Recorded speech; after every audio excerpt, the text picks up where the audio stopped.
My mother-in-law tightened her grip around my back and pressed her face closer to mine. There are other ways to warm me up, but I'll try that. Huh? My mouth was covered with my mother-in-law's lips as I was surprised. We unbuttoned each other's shirts while our lips were pressed together. Then this will be the last time this year. My wife was talking to my mother-in-law, Kaori, on the phone. I could hear their conversation as I drank coffee while reading the newspaper. My name is Nakayama Koji.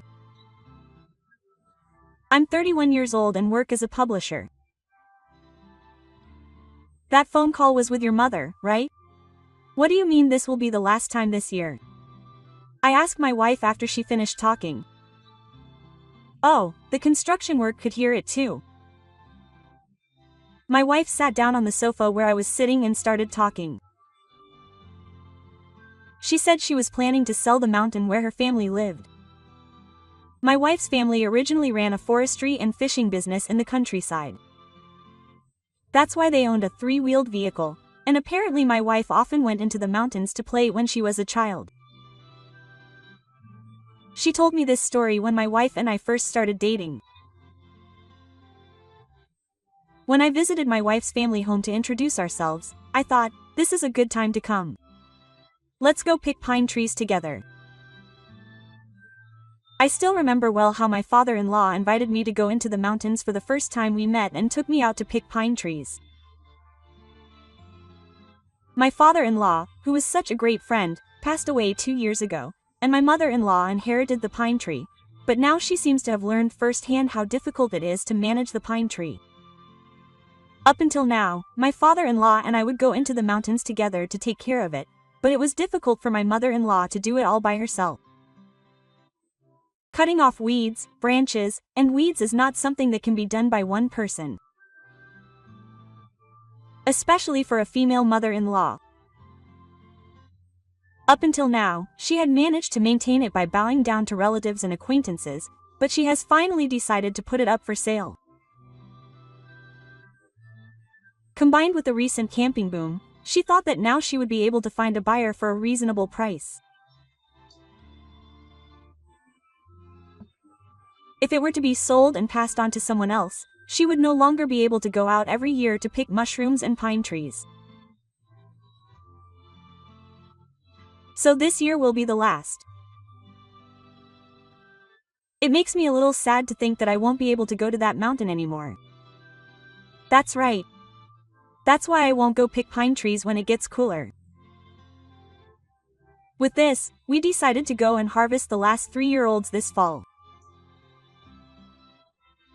After discussing the day to go into the mountains with my mother-in-law, we decided to go harvesting after Silver Week had ended and the world had calmed down.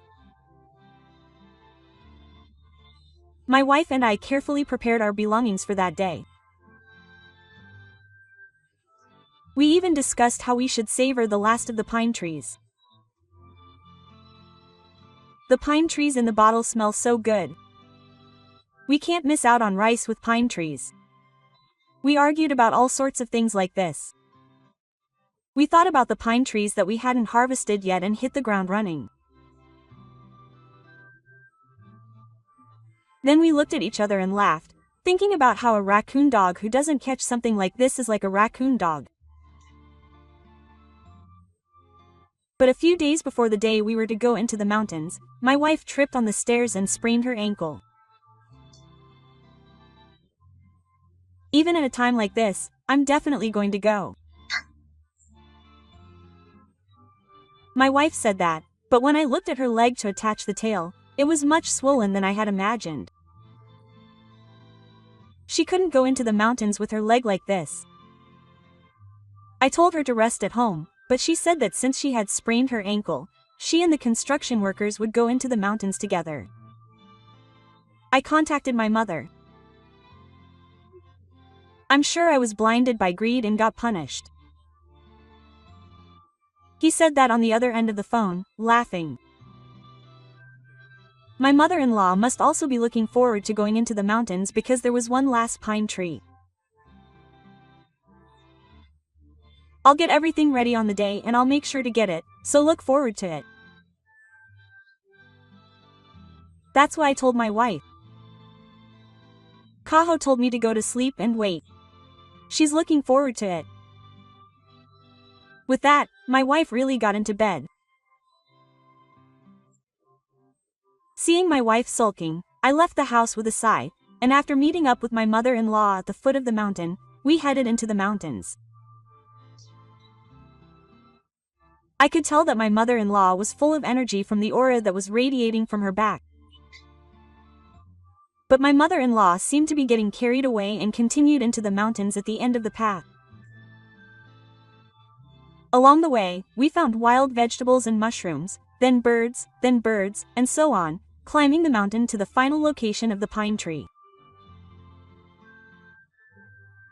Before long, we were all sweating and just about to take a break when we arrived at our destination.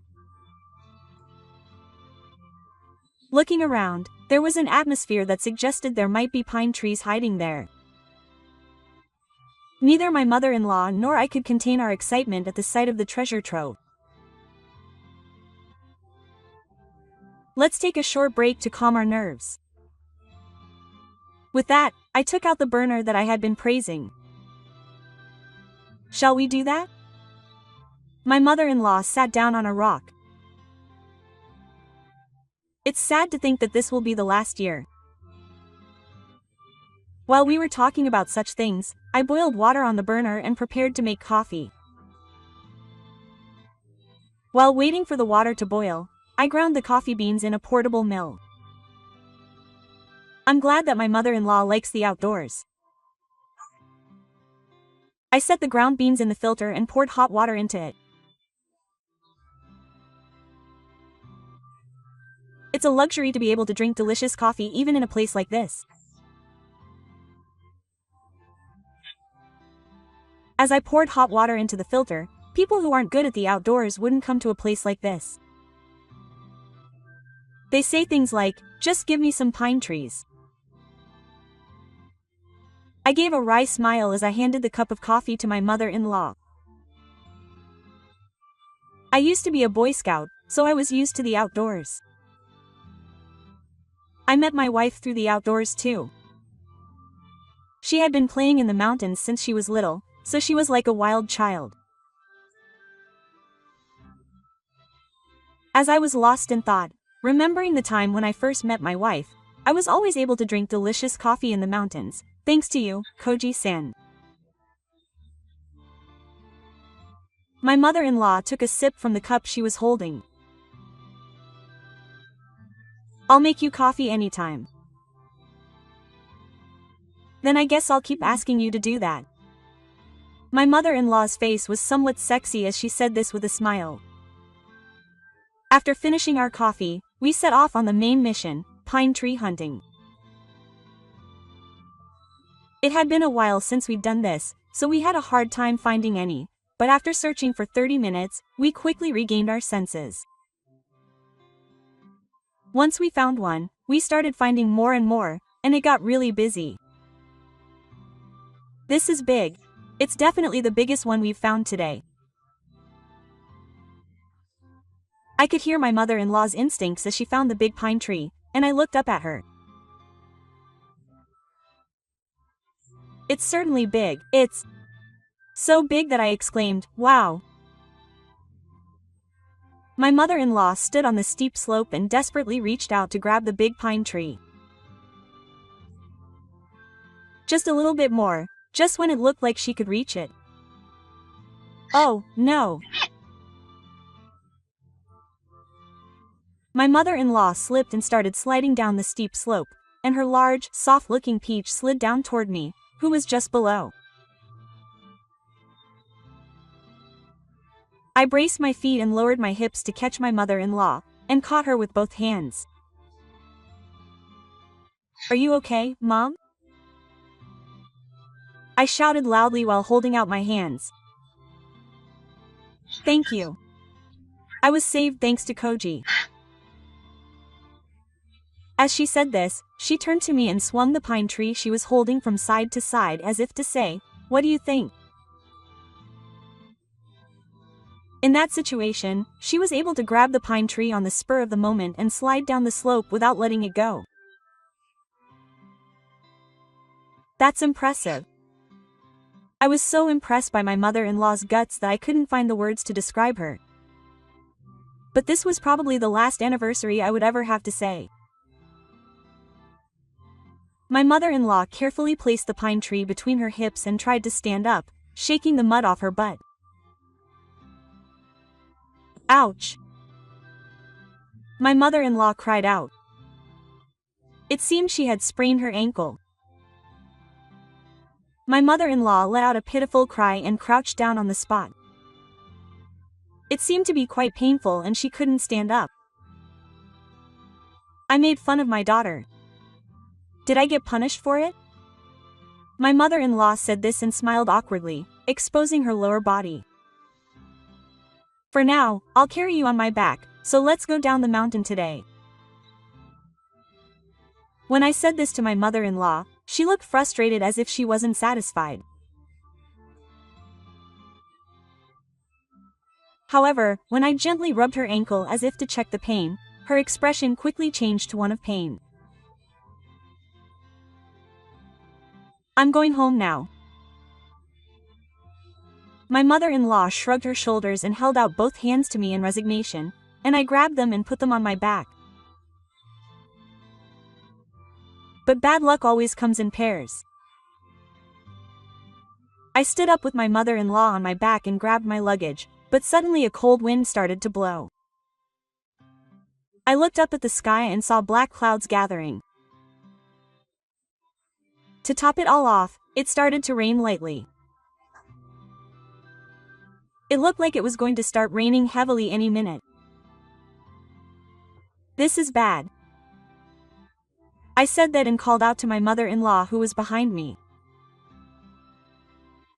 Mom, something's wrong with the sky. There's probably a bomb cyclone forming all the time, and if things continue like this, a Caralago might hit soon. There's no way I could carry my mother-in-law down the mountain in those conditions. If I did something reckless, I'd slip while carrying her and we'd both die.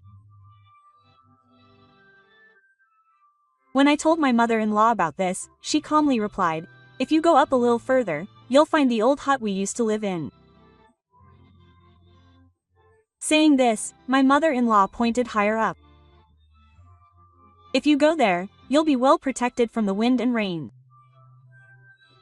Saying this, my mother-in-law patted me on the shoulder. I nodded silently and started walking in the direction my mother-in-law had pointed. After about 15 minutes of climbing, my breath got heavier and I started panting. Then my mother-in-law pointed straight ahead. Quote, "Look, Koji-san." If you look in the direction my mother-in-law was pointing, there was a hut there. We've finally arrived. When I got there, I hurried into the hut. The moment I closed the door behind my parents, the rain turned into a torrential downpour as if it had been waiting for it. I crouched down and lifted my mother-in-law off my back. Phew. That was a close call. My mother-in-law exhaled deeply and looked at my reaction and asked, worriedly, "Are you okay, Koji?" Is Mom okay, more so than me? I took a towel out of my backpack and handed it to my mother-in-law. It was small, but I had been shaking it the whole time. Both of our bodies were soaked. My mother-in-law used the towel she had received to dry her hair and body, but she was starting to get a little cold. She said this while rubbing her arm. I searched the room for something I could use to start a fire in the corner of the hut. I think there was firewood in that cardboard box over there. I opened the cardboard box where my mother-in-law had stuck her finger and found firewood. That saved me. I should be able to get through the night with this. I looked at the date on the newspaper inside the cardboard and it was from about 10 years ago. I used the newspaper to light the fire with the lighter I had with me. Did my father leave this firewood for us every day? That might be it. He can be useful sometimes too. My mother-in-law said this with a hearty laugh. Once the fire had died down, I called my wife and explained the current situation. I briefly told her that my mother-in-law and I would be staying in the hut for the night and heading down the mountain the next morning, but the signal was lost. It seems that the rain has weakened the signal. As the sun set and night fell, the temperature dropped rapidly. I made the fire bigger. In the meantime, my mother-in-law boiled water with the burner I had brought and made coffee. Mom, I'll take care of the fire, so go and rest first. My mother-in-law must have been tired when I said that. She nodded once and fell asleep, snoring. I wonder how much time had passed since then. It was still pitch black outside, but I could tell that the rain had started to taper off by the sound of it hitting the roof. Then I threw the last piece of firewood into the hut. This is the last time. It's the coldest just before dawn. When I said that, my mother-in-law woke up and came over to my side. Are you okay? Should I switch? She said that while looking into my face. No, I'm fine. But I looked at my mother-in-law's face, feeling lonely because we had run out of firewood. It's okay, if push comes to shove, we can just hug each other. My mother-in-law said this jokingly and laughed as she wrapped her arms around my back. At that moment, my mother-in-law's soft part pressed against me, and I remembered my mother-in-law from that day. The soft, resilient touch of her peach that I had caught when I slipped. And the soft touch of her on my back when I was carrying her on my back. Both of them had more prickliness than I had imagined for their age, and I couldn't help but swallow raw. Are you sure you're okay? Huh?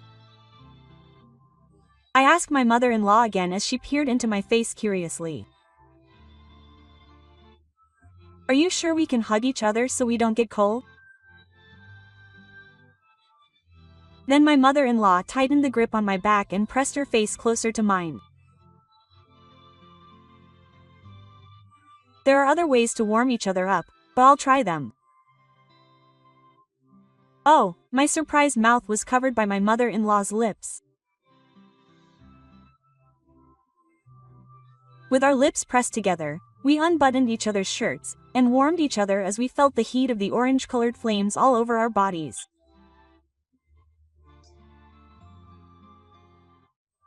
When I woke up, I could hear the birds chirping and felt a faint prickle of the air. It seemed that the rain had completely stopped. When I kissed my mother-in-law's back as she lay in the dim light, she woke up too. She stretched out a big and looked at my face, smiling slightly. The mountain was gone, but I had a different kind of fun. It seemed that our relationship wasn't a one-time thing.